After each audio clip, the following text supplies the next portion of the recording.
जैसा कि भारत का मित्र इजराइल पिछले 55 सालों में सबसे बड़े युद्ध का सामना कर रहा है और देखा जाए तो इजराइल ने कारगिल युद्ध के समय अमेरिकी दबाव के बावजूद भारत की सहायता की, लेकिन आज सही मायने में उसी इजराइल को एक बड़े पैमाने पर हथियारों के सहायता की आवश्यकता है। लेकिन भारत के सामने एक बड़ी मजबूरी है कि भारत चाहकर भी इजराइल को मानवीय सहायता तो दे सकता है, लेकिन हथियारों की सहायता नहीं दे सकता। जैसा कि पीएम मोदी ने इस युद्ध में इजराइल का समर्थन किया है, जबकि आतंकवादी संगठन हमास के हमले की निंदा की है, लेकिन पीएम मोदी ने इजराइल का जो समर्थन किया वह समर्थन फिलहाल कूटनीतिक मोर्चे पर है, यानी कि इजराइल और फिलिस्तीन का मुद्दा यूनाइटेड नेशन या यूनाइटेड नेशन सिक्योरिटी काउंसिल जैसे किसी भी वैश्विक मंच पर पहुंचा तो भारत वहां पर इजराइल के पक्ष में खड़ा रहेगा।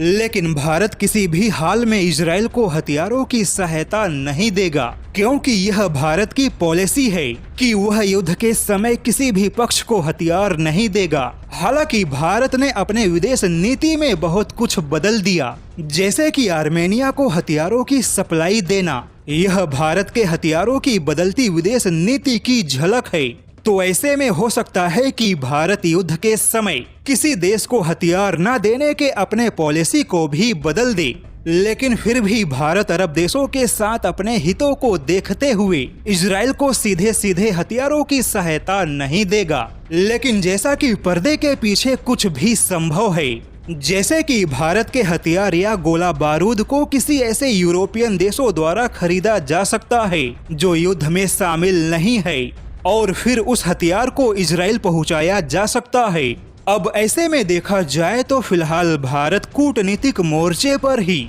इजराइल के समर्थन में खड़ा है।